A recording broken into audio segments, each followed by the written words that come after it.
Okay, so you can do dana there. So now it is my pleasure to introduce Orgyen Chowang Rinpoche. Rinpoche is a meditation master in the Nyingma school of Tibetan Buddhism, and he is the author of the book, which I happen to have right here, Our Pristine Mind, a very special and unique book. It is, as I said in the email, the most accessible guide I have ever read to the Tibetan practice, the Nyingma practice of Dzogchen, the great perfection.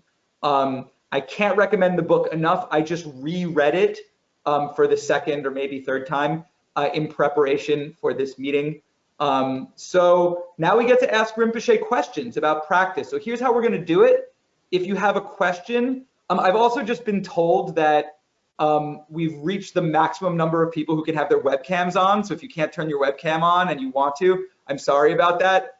Yet another reason to switch to Zoom, and duly noted. But if you have a question and your camera is on, just raise your hand and I will call on someone, and then you can ask Rinpoche your question. I'm just going to do that so Rinpoche doesn't have to worry about that part of things. I'll handle that. And then if your camera isn't on and you want to ask a question, you can send a chat to me and I will ask the question. Okay? If for whatever reason you're not comfortable asking it yourself or your camera's not on. Before we start with the question and answer, Rinpoche, is there anything you'd like to say before we start? I think the question is good. I don't have anything to say today. Perfect. All right. So thank you again for joining us. Welcome. And does anyone have questions for Rinpoche? Let's see those hands, people. Monica.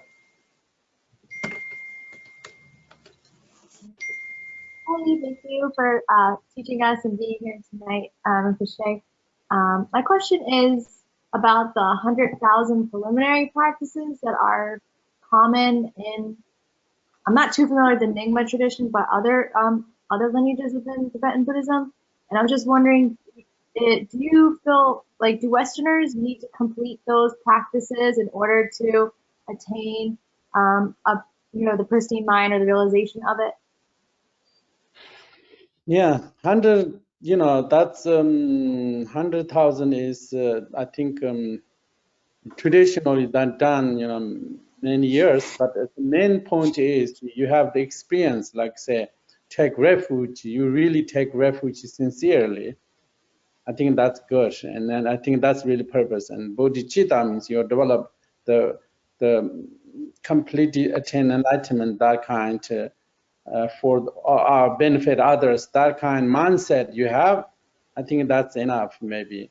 And also sometimes mantras, it should depend, Vajrasattva, I don't know, these things people can familiar, or like Ngondro Rinpoche mantras, they're a little bit, not 100,000, but depend, like 1 million, million is not big deal, like 100,000, no, 100,000, not million, I'm sorry. 100,000 is maybe you can do 5 days, something like that. Therefore, I was taught just a few, maybe September, I have this question. I think experience is very important than just counting. Thank you. Thank you, Rinpoche. Thank you, Monica. So that's something that I was curious about also, your position on the Ngondro, the preliminaries. Does anyone else have a question for Rinpoche?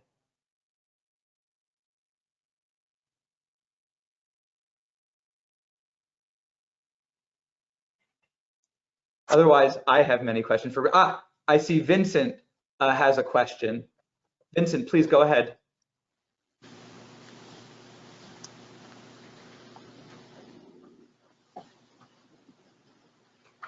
Vincent, are you able to unmute your mic? I see you in the chat. Okay, so Vincent is at Rinpoche. Vincent is asking, what does it mean to rest in awareness or to rest with awareness? Rest means awareness means when you do meditation, two different ways we rest. One is breath, is just external, condition outside. And when awareness means not external object, it's your awareness. It's stay with your awareness, not external object. There's meditation, there are two different kind of meditation, two different object with object meditation. Like if you look at the flower, tree, or like any external conditions, use support, include breath. They call it meditation with object. Meditation without object means not focus on external conditions, just remain in pure awareness. Awareness is only your subjective experience, yeah. And awareness, even though you don't have thought, you have still awareness, pure awareness. They call that. That's really the objectless begin. This is called Dzogchen Mahamudra. They just go objectless meditation. That means like you stay awareness. That means the more you stay awareness, the more you experience that the natural, unfabricated your awareness. For example, if we focus external conditions, that means we are stuck in there. But you stay awareness, maybe you can understand who you really are. Therefore, stay with awareness is, gradually you go that. That's the really goal of all meditations. And stay with your awareness, and then really deep, profound your awareness. So actually, it's very comfortable, very very comfortable, really blissful experience. And therefore, two different, you follow after thoughts or you stay with your awareness. When you follow after thoughts, then create more thoughts, yeah? You stay with awareness, the thoughts, emotions, anxiety, they disappear because you're not stay layers, you're stay fundamental nature. Therefore, the main practice is all meditations goes to do is, stay with your awareness. And, some people can go gradually, some people go, suddenly, but most people gradual. If you stay with, for example, breathing exercise, when you use breathing exercise, then you know how to be present. And at certain point, you stay with you have the ability to stay present here. You have the ability. Most people don't have that. If you have the ability to stay present, then easy to stay with awareness. And then meditation means you gain that ability. Today, tomorrow, next month, the more you do meditation, the more you have the ability to stay present moment, whatever you want, yeah. Once that happens, if you have the ability to stay present, that means your mind is here this moment. That means your mind is not wandering, your mind is not upset, nor your mind is not stressed out. Your mind is here. Therefore, meditation's goal is two things. One is stay present moment, the other thoughts, emotions clear away.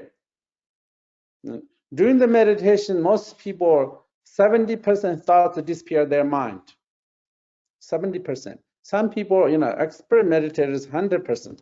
But mostly, 70, 60 people, 60% thoughts disappear your mind. That really means mind is much lighter and much well-being. There's more bliss energy. The more you have thoughts, that means the more you have emotions, anger, sadness, or like thoughts creating, like clouds create rain, yeah? Similar thoughts creating unhappiness, stress, anxiety. Therefore, the goal is meditation is first is stay present, ability to second is disappear your thoughts and your mind and emotions and habits. And then the final goal is remaining pure awareness, yeah? When you remain in pure awareness, you can go walking, like you see that tree with your awareness, tree, there's nothing. It's very wide open, it's very comfortable experience. But let's say my mind is upset, then I see that tree with upset mind. There's something going on between, energy is not flow. But my mind is pure awareness. I see that tree. There's openness. Energies totally connect. Therefore, the goal another meditation is remaining pure awareness. That they do that. Pristine awareness during the lunchtime, when you walk, any other time, just stay with that. And I think that's really another meditation goals, the everyday moment, and live that kind of life and die with that. That's another way. My own experience, like the number one, experience, extraordinary happiness means not happiness means some conditional happiness, but unconditional happiness come from when your mind is, stay pure awareness. Everybody's, like sky is blue, yeah, that's every skies, the nature is blue underlying clouds, but the behind is blue sky and the sun. Similar, all human beings, their fundamental nature is pure awareness, and because the thoughts, emotions, we are stuck, that's the problem curse, unhappiness curse, and sadness curse, anger curse. But if you go beyond that, there's like completely different world. It's just, and you already, like we need discover there. That's called pure awareness. That's talk about Dzogchen, Mahamudra, this kind of things. It's very, I thought that's really best meditation experience come from there. And that's really our think, yeah, the meditation experience is actually boundless called. Boundless means not bound by thoughts, emotions. And they're boundless. Thank you, Rinpoche. Thank you, Vincent. I see a hand from the person who is labeled "Nice to see you." Maybe I can. In any case, hello. Do you want to unmute and ask your question of Rinpoche? And then Bijan, I saw your hand next. Rinpoche, you're teaching on reliance and or reliability and flight of the Garuda. And if you want to talk about either of those, I'm interested in sort of absolute reliability versus relative. Yeah, rely means relying. Yes, usually we rely on external conditions. Yeah, external conditions when relying is unstable because only temporarily relying, because then external conditions are disappear. Things are connect, it's not nothing really lost permanent, not just first the relying external conditions. When you rely on comfortable, but then they disappears, then very sometimes devastating, sometimes very shock and uncomfortable. But relying, on your own nature mind, called nature mind, and your pure awareness that always with you, never disappears. And then I think most people meditators, and they're relying on their own pure awareness. And means once you found and introduced, and there's so much teaching about that topic is very, very, very special, because how do you live every day beautifully, beautiful life and experience, because when you relying with your own pure awareness, you stay there and then you feel joyful, and also at the same time, when you die, what's the most reliable way to die? It's not focus, relatives, external conditions, so much going on, that cannot, non-reliable, because it creates more anxiety and fear attachment. But when you remain with pure awareness, and then just remain with, die with that, is ultimately very comfortable experience. And that's called, there's Bardo teachings, talk about Tibetan Book of Dead. You hear that. That's the whole entire teaching is, remaining with natural mind, that's where die. I think the best way to die is that way. And like living, stay with that way, or dying, stay same the way.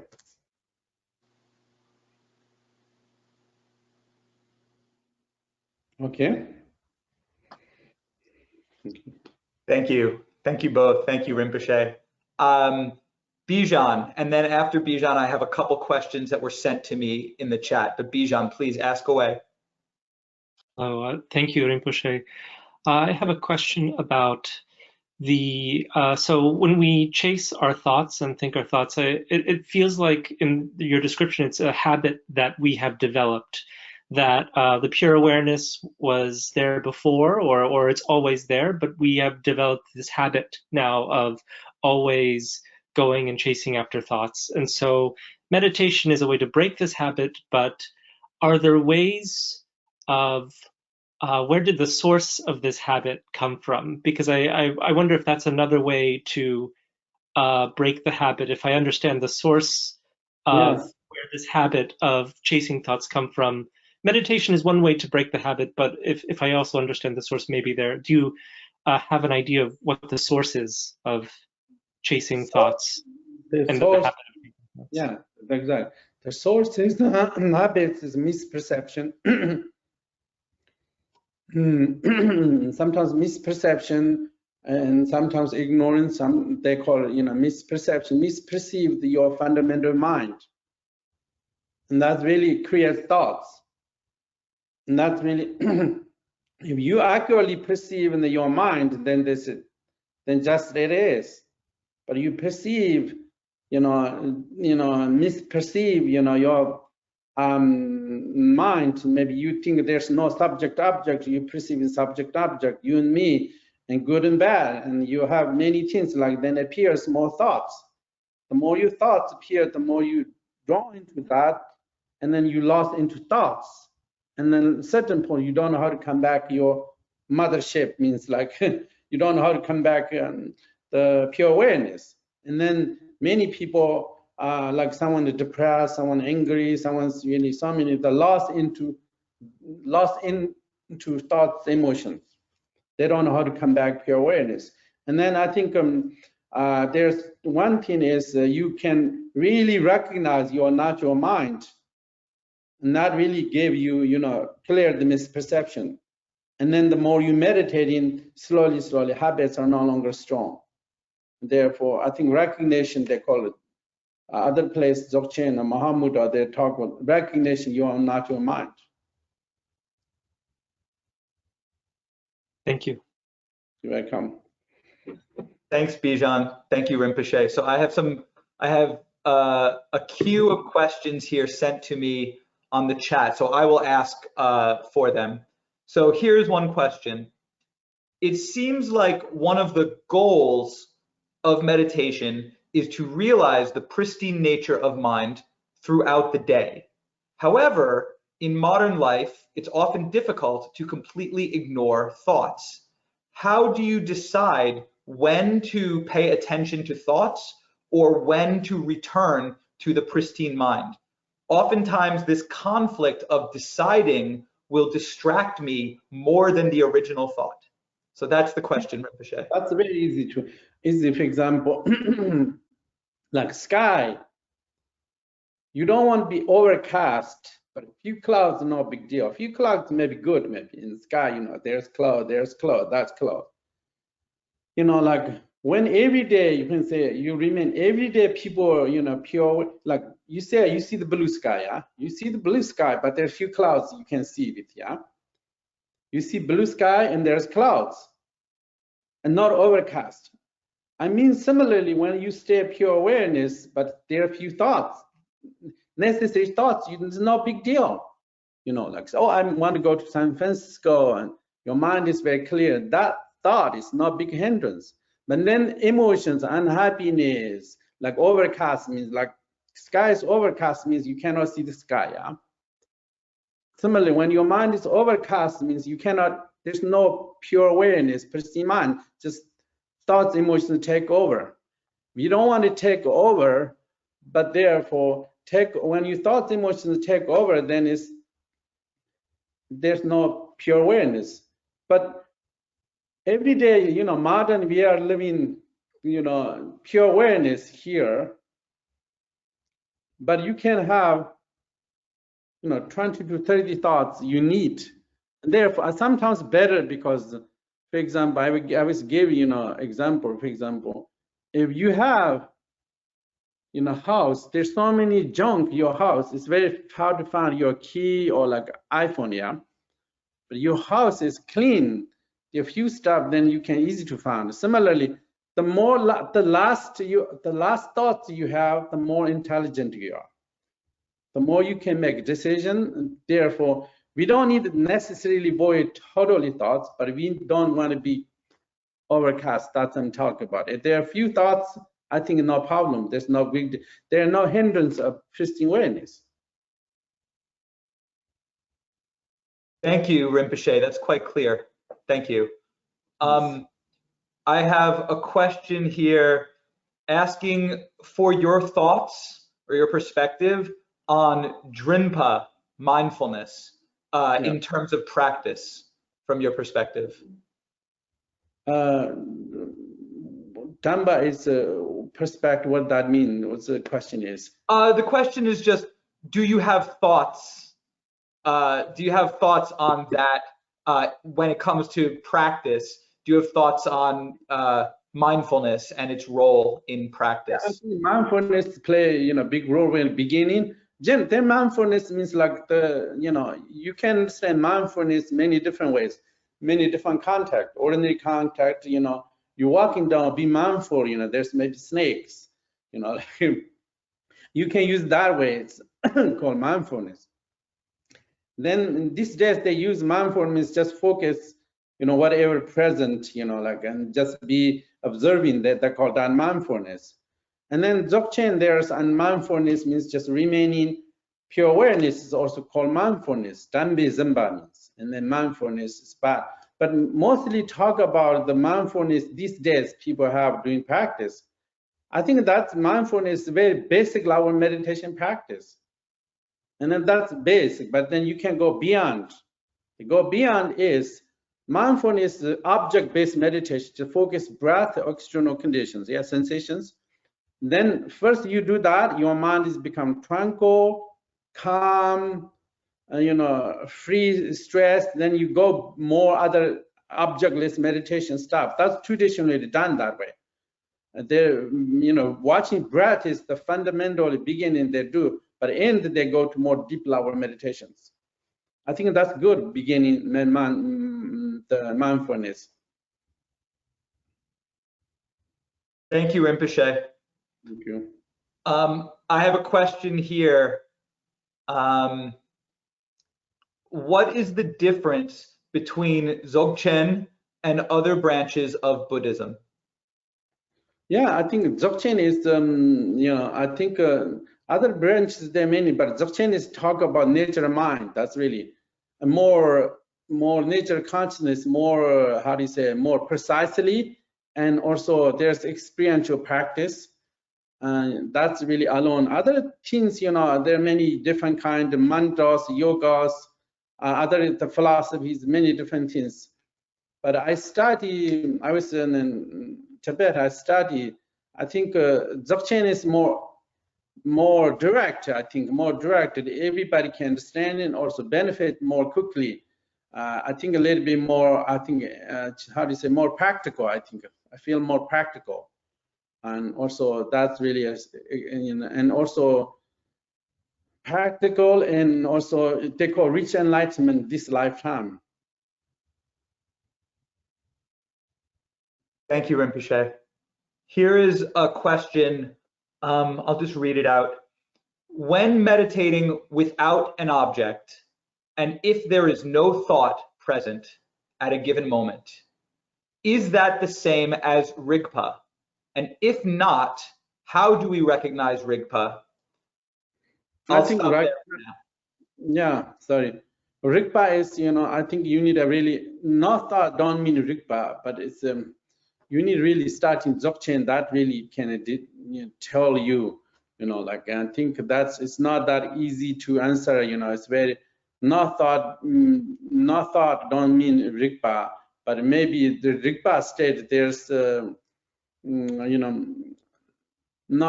it's thought there when their thoughts are still free into the state awareness. Therefore, I think we need studying a little bit more Dzogchen that. It's very, it's a long story that. Fair enough.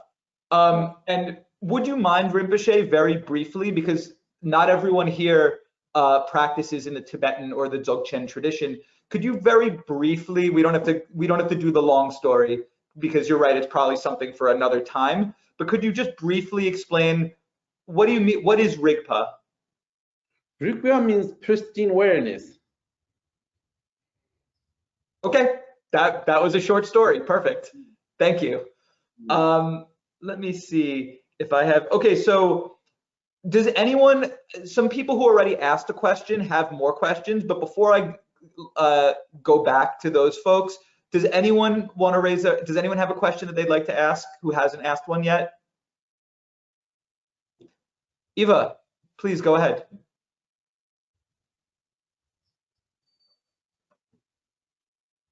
Thank you, Rinpoche, for the teaching. What does your tradition teach about emptiness, and what does it feel like? Yeah, emptiness, same. Emptiness is like come from hard to Sutta, and like similar, the same. Yeah, emptiness, like hard to, emptiness, you can go intellectually understanding or experientially understanding.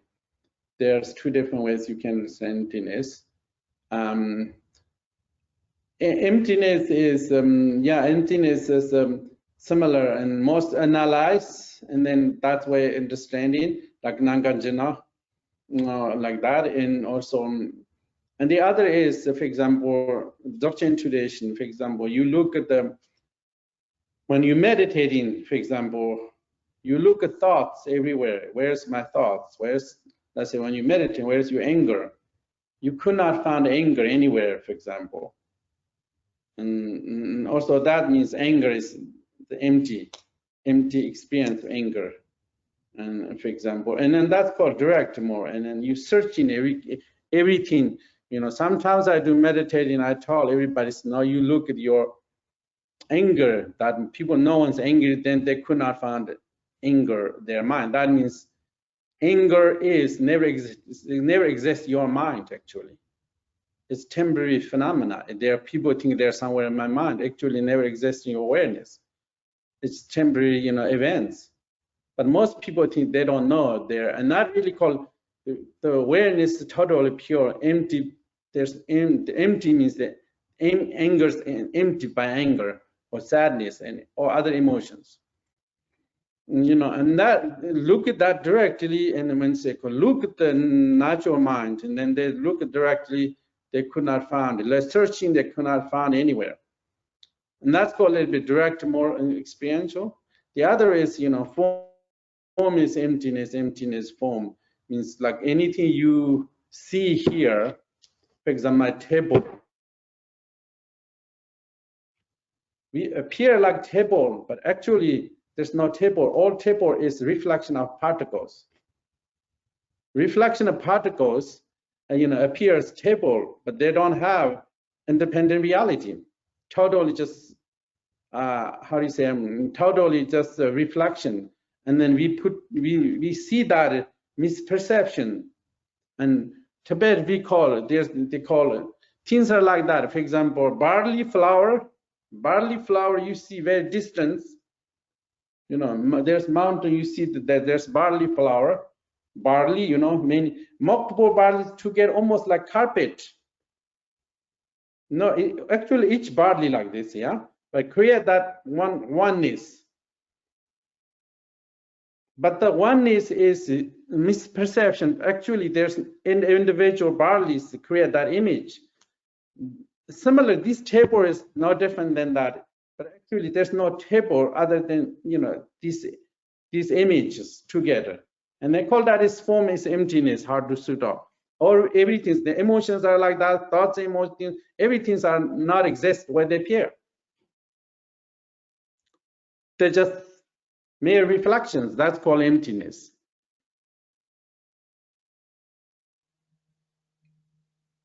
Thank you, Rinpoche. Thank you, Eva. Does anyone else have a question? Anyone else have a hand they want to put up? Matthew. Hi, and thank you. I have a related question to that. So I read Our Pristine Mind, and in there you talk about the thoughts being illusory. or mental Yeah. mental events being illusory rather. Yeah. And so one of the questions I have is, it's kind of relates to your description that you gave. It's not that mental events kind of don't exist. It's that our concepts of the mental event as some like real fixed thing like anger, that's what's illusory, but there are still Yeah. there's still some kind of phenomena that we call it anger, and the thing that doesn't exist is this concept of anger. It's not like the reality itself is still there. Is that right? Yeah, it depends. For example, let's say, ice is remain when low, what's temperature, like 10 degrees, 20 degrees, and ice is very hard, yeah? And temperature improves, ice melts. Certain point, ice is very flexible. At certain point, ice become totally water, yeah? But temporary. And it depends, like the anger is depend environmental, mental environmental. Someone's mind is fully controlled by thoughts, emotions. That anger is more solidity than someone's mind is almost, almost like pristine, they're remaining. And that anger is more flexible, not that powerful. Always depend environmental. The mind, thoughts, emotions don't have their own reality. And it's always depend, like what kind of environment. Someone's mind is really complicated. There's negative thoughts, there's negative emotions, there's bad habit. They support each other, and then thoughts feels very dense, powerful. But someone's mind is no much negative thoughts, emotions active, no bad habit. Everything's more clear, more pristine. That kind of environment, any thoughts, emotions are very flexible, malleable, and like that. And sometimes, for example, I give also rainbow, for example, rainbow. Rainbow, you look at here, maybe there's rainbow, but you go there, change in location, rainbow disappears, yeah? And one way you look at your thought there, the different way you look, maybe thought's not there. It's disappear. It's exactly who you look, who's looking, the way you looking. That's always depend. And that's meditator's experience. Then there's one quotation, a very beautiful quotation, Ngondro Rinpoche, Pamma Sambhava. There's like that, and I think I found, put there in a Pristine Mind. But there, for the meditators, I think I call meditators expert of mind, because meditators look in their, not just mind, the nature mind, but they look in their thought, how their thoughts appear, how they disappear, how they active, how they behavior. And that's really knowing that, therefore, you see, thoughts really don't have reality. And that's meditators found, they say, the thoughts illusion has many different levels of understanding. Depend what kind of practitioner you are. You have intellectual understanding. Oh, I can understand this way. It means to analyze. But when you experience, it's totally different. Okay, thank you. You're welcome. Thank you, Rinpoche. Thanks, Matthew. Any other questions? If people want to put up a hand or send me a chat. Oh, okay. So I see Monica. I'm gonna let go ahead, Monica, and then I've got some other questions here in the private chat from other folks. So go for it, Monica, please. Okay, thank you so much. I really appreciate this opportunity to ask you a question, Rinpoche.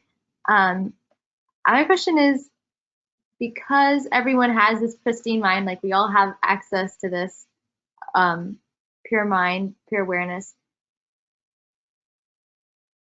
do we need to like belong or practice a tradition or a lineage to realize that, or can we realize that within our own practice without necessarily within the Nyingma tradition, for example?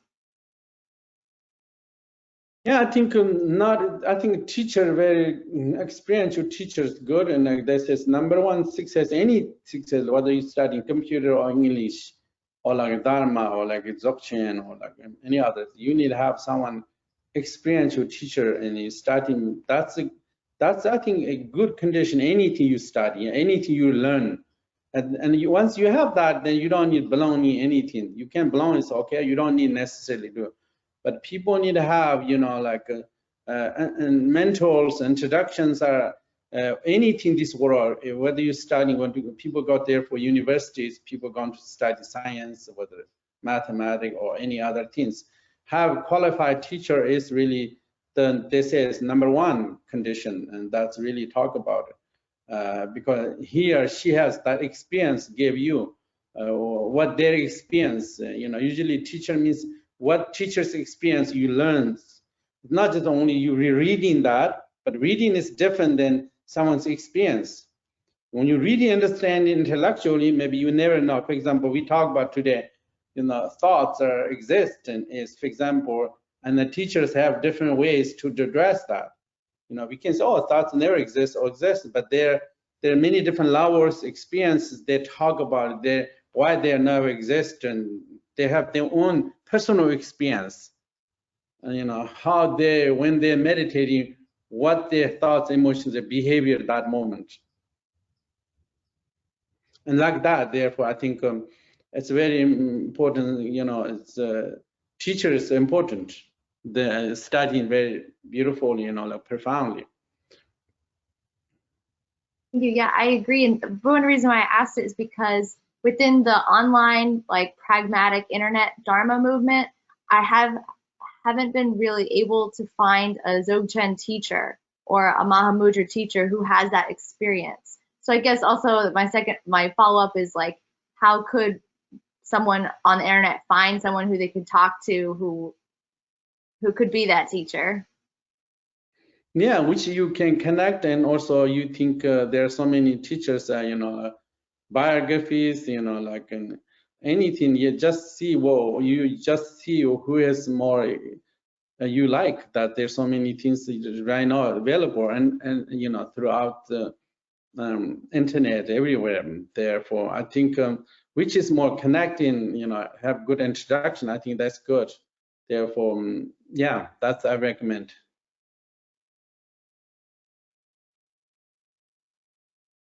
Thank you, Rinpoche. And thanks, Monica. I'll just ask, I mean, I'll just be bold. Are you doing retreats, Rinpoche? Are you doing work with students yourself right now? Yes, I'm doing online retreats. Sometimes we did just online retreat, and yeah, I'm doing some online retreat right now. Yeah, sometimes I do, especially next year, maybe some online retreats. Online, or like maybe, you know, I'm doing sometimes. Okay. So I think, you know, there are teachers, they're there. And so thank you, Rinpoche, and thank you, Monica, for that question. Anyway, anybody come to my teachings, always you're welcome, anybody, okay? Wednesday meditation. Does that count? Wednesday meditation, Rinpoche? Yes, Wednesday meditation, yes. Oh, I do Wednesday meditation these days, yes. Wednesday night. Thank you. Okay, I have another question here. We'll go till like 8:30, 8:35. Rinpoche, is that okay with you to continue until like 8:30, and then we'll stop the questions? Yes. Okay, so I have a question here. Let me find it. What is the difference between internal and external things? Aren't all things sort of in the mind? Yeah, of course, but there's external means like, and the external means something, you know, you see, you hear something outside, then internal means your awareness, the internal experience. Internal means like, yeah, you hear, see, smell far away, you know, this called external world. Internal world is, I think, with your mind, thoughts, emotions, the internal, but then most innermost internal is your fundamental awareness. And, you know, like fundamental basic awareness. A basic awareness is not positive and not negative, yeah, not good and not bad, just pure awareness. this fundamental of consciousness. That's who, like that. Then meditation means when you arrive there, for example, like this, like water, like if you see this water, yeah? Water is, if you shake, maybe turbulent, and then it's always, turbulence. Now, when you sit like this, it shows really natural water, what is. It shows natural color water, yeah? Natural, the way water is, yeah? Similarly, when you are remaining pure awareness, it's natural and unfabricated experience, therefore fundamentally comfortable. It's not comfortable come from external conditions. You're fundamentally comfortable when your mind is remaining pure awareness. And when we are hang on thoughts, emotions a little bit more, feel uncomfortable, a little bit edge. Why people are uncomfortable, sometimes anxious, because there's so much thoughts going on in their mind. They're just remaining their thoughts. When you remain in their thoughts, they're feeling anxious, uncomfortable, because thoughts are not that comfortable. Yeah, if you have, especially you are like, let's say, silent, remote area, like empty house. Empty house, you stay empty house without focus something, you feel uncomfortable because thoughts are going active. But without thought, then empty house is very comfortable. The thoughts they create anxiety. That's it. Thoughts, this and that, good and bad, you and me, this, many chatters going on mind. That really creates uncomfortable experience. Therefore, I think that really means the fundamental mind is very comfortable experience. Thank you, Rinpoche. Any other questions before I ask this one in the chat? If anyone wants to put up a hand, you're welcome to. Okay, Frederic, please go ahead. Yes, thank you. Rinpoche, I was wondering, I've read online quite a bit that lucid dreaming, awareness of dreams, is something taught in Tibetan Buddhism. I was wondering two things. Is this still taught today? And how useful do you think it is for someone that wants to attain pristine mind? Awareness means lucid dreaming, you mean? I think yes, that's lucid dreaming. Yeah, lucid dreaming is part of, like daytime practices, pure awareness, and you want to do practice nighttime, then you need dream yoga, lucid dreaming. That's really nighttime. When you sleep, in order to do meditation, you need to have lucid dreaming first. Lucid dreaming means really you're dreaming. It's not like you have hesitating because you say right now you say you are going to somewhere, very beautiful mountains. Oh, I'm walking right now these mountains, but actually I'm in bed right now. If you have that means you have lucid dreaming. That means if you have that lucid dreaming, whatever you want to do during the dream, you are productive. But you never know, you lucid dream, they take you everywhere. You have no control. But you lucid dreaming, you have control whatever you do because that's dreaming. Yeah, no, I know I'm bad, but I'm doing this. Know what I do, productive. Then you can call it first lucid dreaming, then transform the dream. Second experience. Third is the dream luminosity, means remaining pure awareness. That's the final dream yoga practice.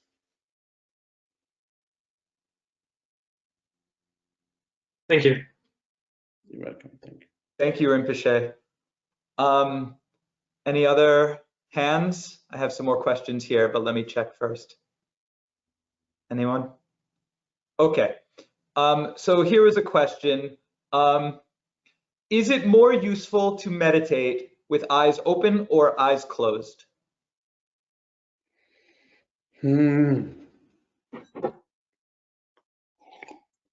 I think traditionally eyes open, like when eyes open is usually meditation introductions are maybe you do some mantra like that, you know, visualization, then it's my eyes closed, maybe very good.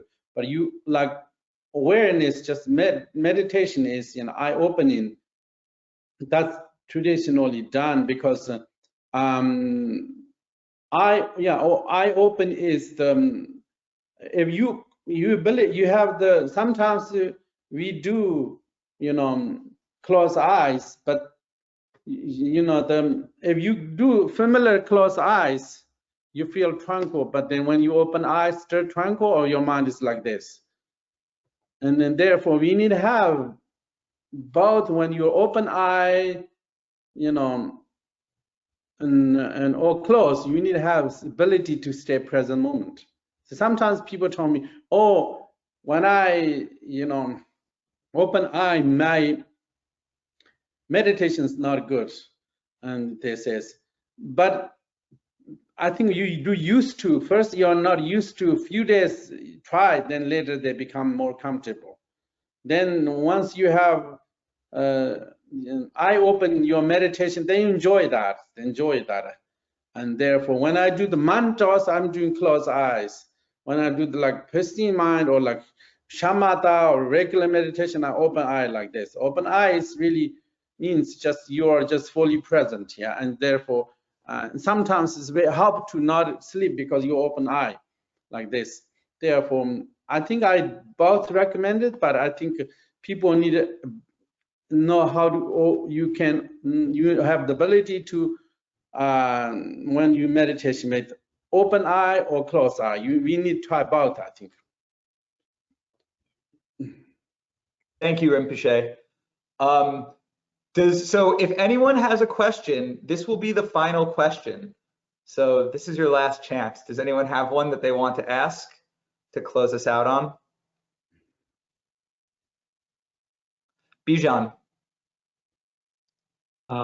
Yeah, if I can ask another question. Is pristine awareness fundamental in the sense that there is nothing below or beyond? It's what everything else comes from?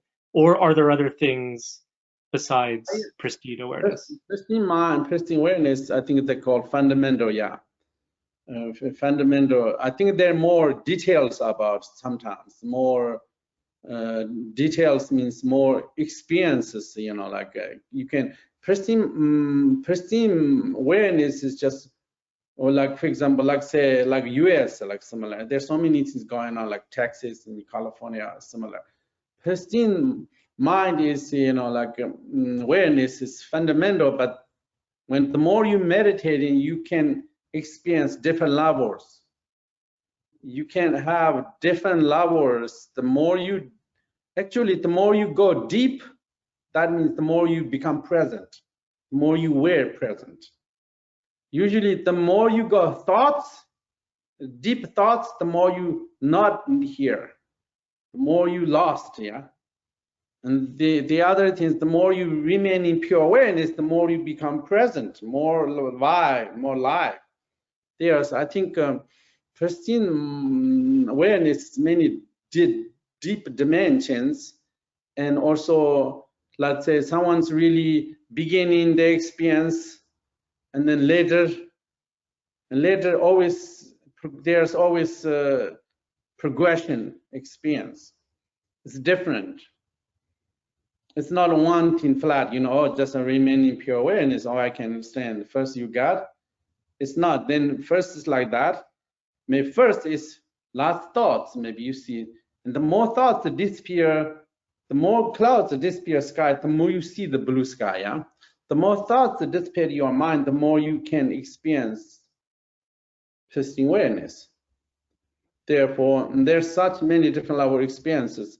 I think I described the part 5, that's really pristine mind book, that's Jamgon Mapam Rinpoche's explanation, 4 stages about, they call first stage chaos, second is thoughts losing their strength, third is thoughts appear allies, fourth is whatever arises enlightening experience. There's 4 levels. I think that's talk about the experiences of pristine mind, pristine awareness.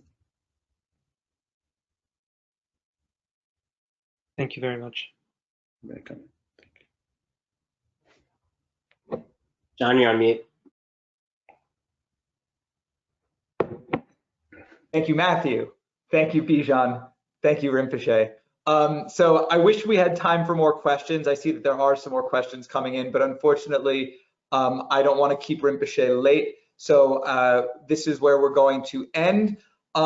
Thank you to everyone for coming. Once again, I'm going to put in the chat one more time to make it easy. Here's where you could give dana, donations to Rinpoche's organization. If you got any value from these teachings, please consider offering dana. It's good for your own practice too.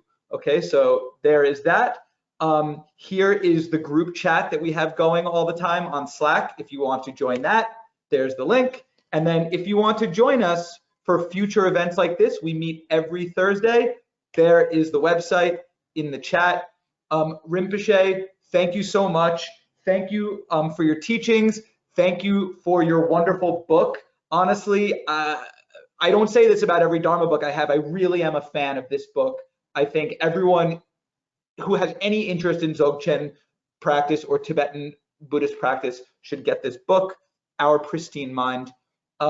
Thanks, everybody. Rinpoche, if you could, if you'll please stay for a little bit so you and I could talk afterwards.